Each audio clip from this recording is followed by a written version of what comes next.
Narito na ang balita mula sa GMA Integrated News. Ikinatuwa ng ilang grupo ang pagtataas ng National Food Authority ng buying price nito sa palay. Ayon sa grupong Grains Retailers Confederation of the Philippines o GRECON, suportado nila ang hakbang. Ang kilusang magbubukid ng Pilipinas naman, sinabing matagal na nilang hinihiling ang pagtataas ng bentahan ng palay dahil napag-iiwanan na iyon. Paliit ng paliit daw ang kita ng mga magsasaka dahil tumataas ang gasto sa produksyon. Sa anunsyo ni Pangulong Bongbong Marcos, 19 hanggang 23 pesos na kada kilo ang buying price ng NFA sa dry palay. 16 hanggang 19 pesos naman ang wet palay. Narito naman ang iba pang balitang binabantayan ng GMA Integrated News.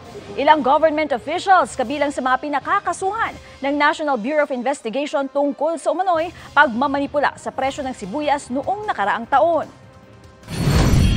Intertropical Convergence Zone magdadala ng maulap na panahon at kalat-kalat na pag-ulan sa ilang bahagi ng Mindanao ayon sa Pag-asa.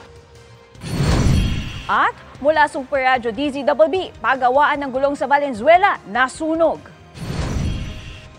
Para sa mas malaking misyon at mas malawak na paglilingkod sa bayan, ako po si Katrina Son ng GMA Integrated News, ang News Authority ng Pilipino.